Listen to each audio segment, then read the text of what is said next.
G'day guys, how you going? Yeah, Peter here. Normally I do videos on our caravan trips and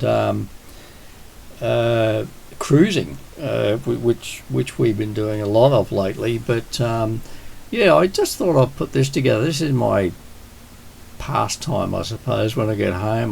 My hobby, but I fly aeroplanes from the spare room, and what I wanted to do today was really put together a video talking about the system I'm using. It may not be of interest to a lot of my normal viewers, but you know, this is something that would interest people that maybe can't afford to spend a lot of money on a system, on a PC, but still want to, you know, have the experience of Microsoft Flight Sim 2020 or X-Plane, which I have used, but this is my go-to flight sim, and I have quite a few options that I use around the place, like you know, sort of the yoke and the throttle quadrant and everything else. But yeah, so I thought I'd put this together for you guys and show you what I'm running, talk about how it performs, and so on. So yeah, it might surprise a lot of people because you don't need to spend a lot of money on this. And yeah, I'll just show you the specs I've got on my PC at the moment. And as you can see, it's a Acer Predator.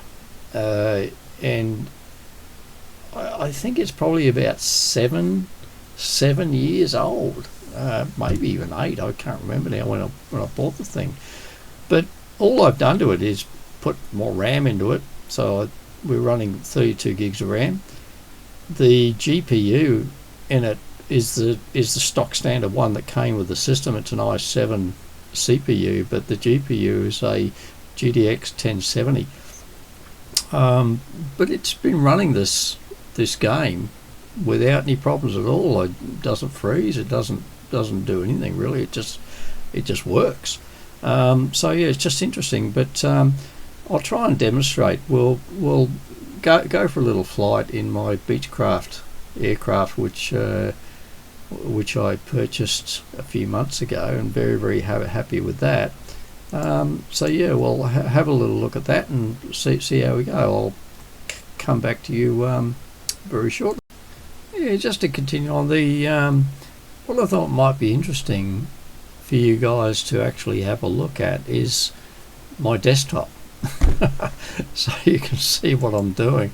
But I've got 3 monitors there. They're Samsung 32-inch curved monitors that I sort of acquired over time. Started with the one in the middle and then ended up getting the 2 on the outside. And the monitor up the top there is an Acer 24, I think it is. But I just use that for mapping and so on, using little and nav maps.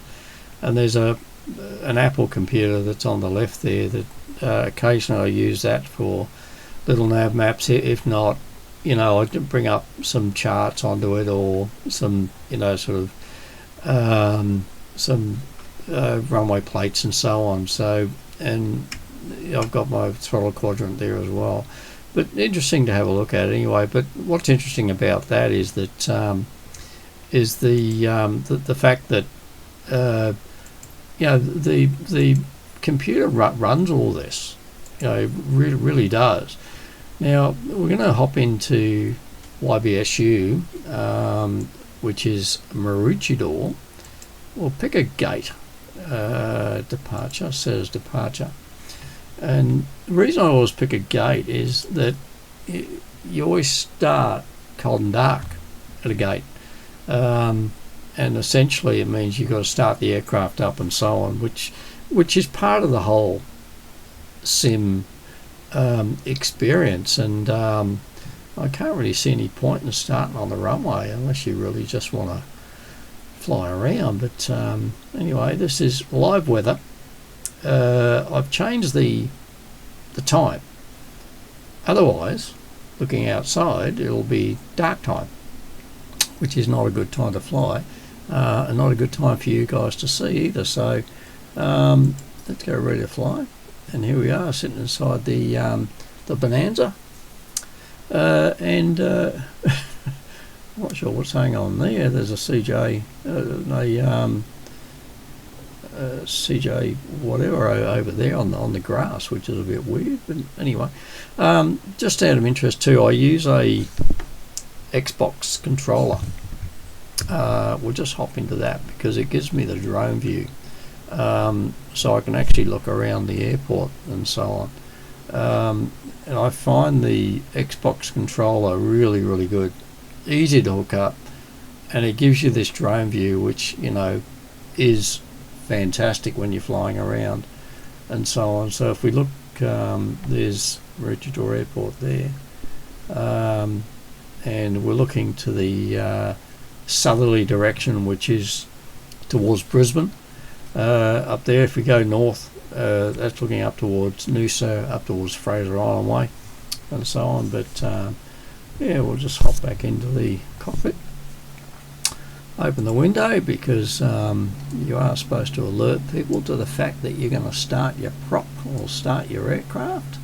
So we'll do that, and now I'll switch on some power. Let me go there. That's indicating that the gear lever was up, which is interesting. So I just put the gear lever back down. It's not a good way to start the flight. And we'll put the prop lever in, and we'll put the mixture to in. We'll give it a little bit of throttle on there. We always open the battery up, and before we actually start the aircraft, we'll go out the window, and I don't know whether that's the right way. It might be that way. Clear prop, and we'll crank her over. There she goes. Alright, all good. Just close that window up again. How do we close that? Oh, there it is, right down there. Close the old window back up. Alright, and we'll turn a few more switches on, which is all happening through the Bravo throttle quadrant. So we'll put the alternator on. We'll put on the strobe lights, taxi lights, and so on, and that'll bring a bit of power up to all the electronics. So let's have a little look outside again. Let's see where we're actually at. Sit on the open there, which is all good.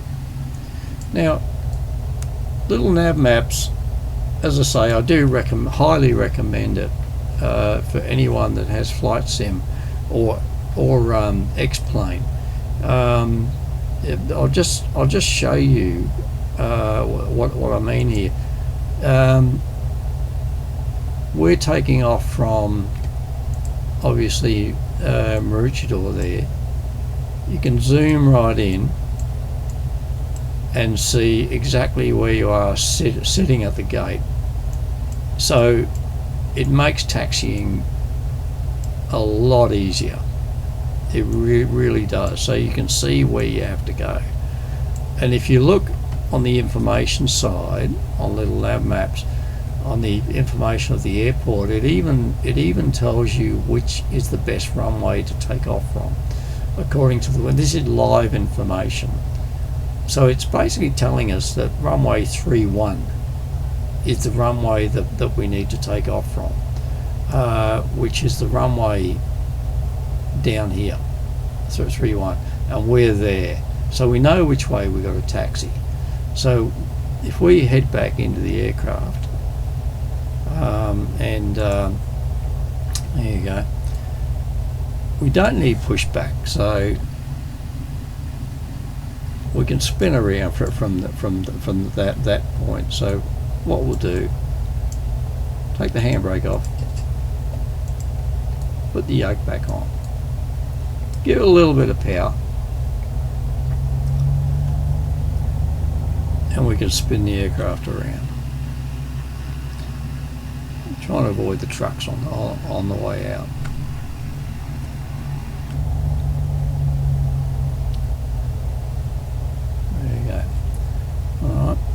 we'll just switch the electronics on there. Okay, and head out to the runway. I'm looking up at little nav maps there because it shows me where the taxiways are and runway 31 where I'm heading to. So we'll head out to runway 31. But just getting back to the PC itself, I mean, you know, it's remarkable, isn't it? Nearly 8 years old, and it runs beautifully. Never crashed on me, really hasn't. And it just works well. I mean, look, to me it's acceptable. I mean, sure, if you want to spend you know, $3,000 or $4,000 on a graphics card, like a 40 series or a 30 series. 30 series would be great. I think I'll put a 30 series in mine actually, but I've never really pursued that. So anyway, we'll head out to the taxiway here.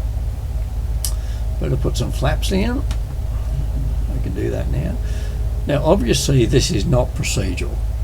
So if you want to do everything by the book, there are plenty of YouTube videos out there that tell you exactly how to do this. The reason for my video today is simply just to show you that you don't need a massive system to actually operate this flight sim. You really don't. I've got I've got X-Plane installed on my PC, and every now and again I run that, and it works fine too. But the beauty of Flight Sim 2020 is that, you know, like all the ground content is here, the graphics are here. So there we go. I think we're ready to take off. So we better hit B on our keyboard to give us the right altitude. All right. Let's just give it some revs and go for it. We can keep her on the runway here. Let's pull back on the stick a bit. All the best takeoff in the world. Alright, we'll bring the old undercarriage up. Let's go to the outside view. There you go.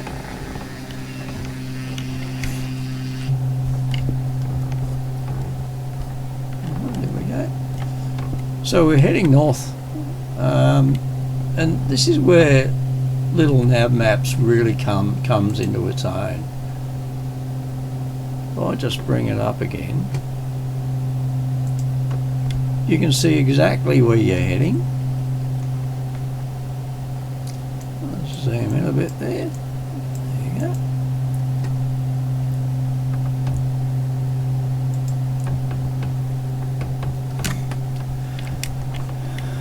Okay.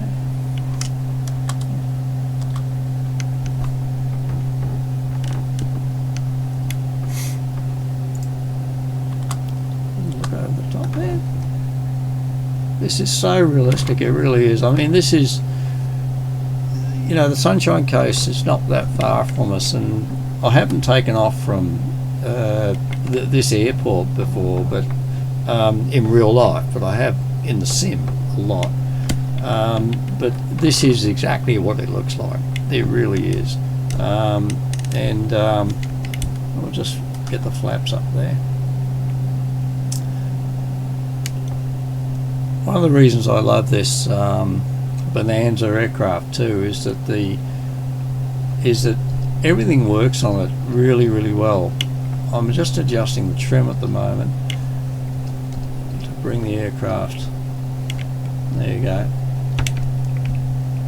So all I'm doing is playing with the trim now, and we're spinning it around to head south, to head back to Brisbane. Just even up the view there.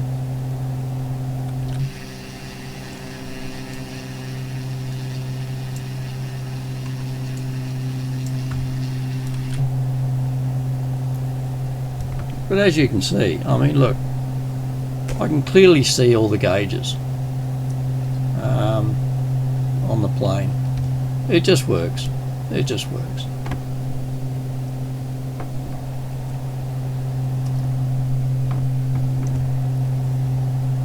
A bit overcast out there today too. As I say, all I've done is really change the time. So this is live weather, effectively. If I look out the window though, it's dark, but even so. I'm not sure what else I can show you. I can go through some views with you.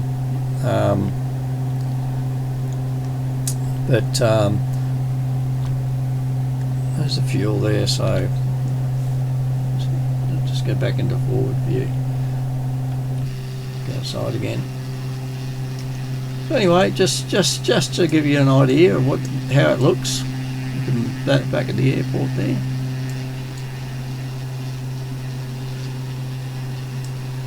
So as I say, I mean, look, if you want any more information, let me know. Be more than happy. If you want me to go through a couple of flights with you, I'll be more than happy to do that too. Yeah, it just all works. So anyhow, catch you later.